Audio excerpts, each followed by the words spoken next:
দেখতে থাকুন। প্রথমে 1xBet অ্যাপটি ওপেন করার সাথে সাথে আমাদের সামনে এমন একটি ইন্টারফেস চলে আসবে যেখানে লগইন এবং রেজিস্ট্রেশন নামে দুইটি অপশন থাকবে। আমরা যেহেতু প্রথমবারের মতো অ্যাকাউন্টটি খুলতে যাচ্ছি তাই এখান থেকে আমরা অবশ্যই রেজিস্ট্রেশন অপশনে ক্লিক করে দিব। রেজিস্ট্রেশন অপশনে ক্লিক করার পর আপনার সামনে এমন একটি ইন্টারফেস চলে আসবে। এখান থেকে আমরা অবশ্যই ইন অন ক্লিকে ক্লিক করে দিব। ইন অন ক্লিকে ক্লিক করার পর আপনার সামনে এমন একটি ইন্টারফেস চলে আসবে যেখানে 4 নম্বর অপশনের দিকে তাকালে আমরা দেখতে পারবো প্রোমো কোড। হ্যাঁ বন্ধুরা, এই সেই জায়গা যেখানে আমাদের স্ক্রিনে থাকা এই প্রোমো কোডটি বসানোর সঙ্গে সঙ্গে আপনারা পেয়ে যাবেন 100% ইনস্ট্যান্ট ক্যাশব্যাক এবং প্রত্যেকটা উইনের পর বিভিন্ন ধরনের আকর্ষণীয় পুরস্কার তো থাকছেই। তো আমাদের দেওয়া অফিসিয়াল প্রোমো কোডটি ROX98। প্রোমো কোডটি সাবধানের সাথে বসানো হয়ে গেলে এবার আপনারা নিচে থাকা খালি ঘরটি পূরণ করে দিবেন। খালি ঘরটি পূরণ করা হয়ে গেলে এবার আপনারা এখান থেকে রেজিস্টার অপশনে ক্লিক করে দিবেন। রেজিস্টার অপশনে ক্লিক করার পর আপনার সামনে এমন একটি ইন্টারফেস চলে আসবে যেখানে লেখা থাকবে আই এম নট রোবট। বন্ধুরা, এখান থেকে আপনারা আই এম নট রোবটটিকে ভেরিফাই করে নেবেন। আই এম নট রোবটটি ভেরিফাই করার পর আপনার সামনে এমন একটি ইন্টারফেস চলে আসবে যেখানে লেখা থাকবে ইউজার নেম ও পাসওয়ার্ড। বন্ধুরা, এই পেজটিকে আপনারা সাবধানের সাথে একটি স্ক্রিনশট মেরে রাখবেন, কেননা পরবর্তীতে যখন আপনারা অন্য কোনো ডিভাইসে অ্যাকাউন্টে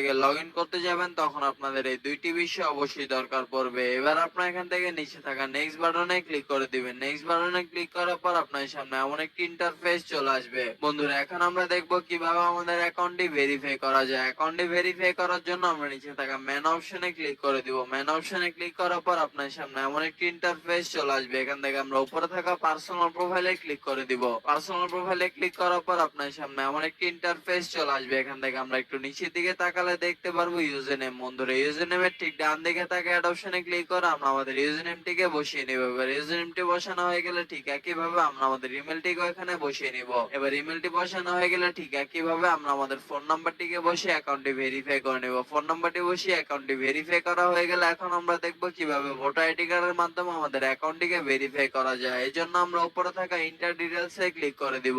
ইন্টার ডিটেলস এ ক্লিক করার পর আপনার সামনে এমন একটি ইন্টারফেস চলে আসবে যেখানে লেখা থাকবে surname, first name, middle name, date of birth, place of birth, reason. বন্ধুরা, রিজন আপনার এখান থেকে অবশ্যই বাংলাদেশ সিলেক্ট করে দিবেন। সিটি, আপনি যে সিটিতে থাকেন সেই সিটিটা আপনার এখানে অবশ্যই বসিয়ে দিবেন। রেসিডেন্ট অ্যাড্রেস হচ্ছে আপনার বর্তমান ঠিকানা, যা আপনি এখানে সাবধানের সাথে বসিয়ে দিবেন। ডকুমেন্ট টাইপ হচ্ছে ন্যাশনাল আইডি কার্ড। সিরিজ, বন্ধুরা সিরিজ আপনার এখান থেকে অবশ্যই 1 দিয়ে দিবেন। ডকুমেন্ট নাম্বার হচ্ছে আপনার ভোটার আইডি কার্ডের নাম্বারটি, যা আপনি এখানে সাবধানের সাথে বসিয়ে দিবেন। ডেট অফ ইস্যু হচ্ছে আপনার ভোটার আইডি কার্ড প্রদানের একটি তারিখ, যা আপনার আপনাদের ভোটার আইডি কার্ডের পেছনে পেয়ে যাবেন। Issued by Bangladesh government. বন্ধুরা, সবকিছু ঠিকঠাক থাকলে আপনারা নিচে থাকা সেভ অপশনে ক্লিক করে দিবেন। সেভ অপশনে ক্লিক করার পর আপনারা দেখতে পারবেন আপনাদের অ্যাকাউন্টটি ভেরিফাই করা সম্পূর্ণ হয়ে গিয়েছে। বন্ধুরা, এখন আমরা দেখবো কিভাবে আমাদের অ্যাকাউন্টে টাকা ডিপোজিট করা যায়। অ্যাকাউন্টে টাকা ডিপোজিট করার জন্য আমরা উপরে থাকা ডিপোজিট অপশনটিতে ক্লিক করে দেব। ডিপোজিট অপশনে ক্লিক করার পর আপনার সামনে এমন একটি ইন্টারফেস চলে আসবে যেখানে লেখা থাকবে কোন কোন মাধ্যমে আমরা তাদের সাথে টাকা লেনদেন করতে পারবো। আমরা যেহেতু আজকে বিকাশের মাধ্যমে তাদের সাথে টাকা লেনদেন করতে যাচ্ছি তাই এখান থেকে আমরা অবশ্যই বিকাশটিকে সিলেক্ট করে দিচ্ছি। বিকাশটি সিলেক্ট করার পর আমাদের সামনে এমন একটি ইন্টারফেস চলে আসবে। বন্ধুরা, এর আগে বলে নেই যে 1xBet অ্যাপে একদিনে সর্বনিম্ন 300 টাকা থেকে শুরু করে আপনার ইচ্ছা অনুযায়ী আনলিমিটেড টাকা আপনি এখানে ডিপোজিট করতে পারবেন। আমরা যেহেতু আজকে 2000 টাকা ডিপোজিট করতে চলেছি তাই এখান থেকে আমরা অবশ্যই 2000 টাকা সিলেক্ট করে দিচ্ছি। এবার এখানে আমরা আমাদের বিকাশ ওয়ালেট নাম্বারটিকে বসিয়ে দিচ্ছি। বিকাশ ওয়ালেট নাম্বারটি বসানো হয়ে গেলে আমাদের অ্যাকাউন্টে একটি 10 ডিজিটের ট্রানজাকশন আইডি যাবে। সেই আইডিটিকে আমরা এখানে সাবধানের সাথে বসিয়ে দিব। বসানো হয়ে গেলে সবকিছু ঠিকঠাক থাকলে আমরা নিচে থাকা কনফার্ম বাটনে ক্লিক করে দিব।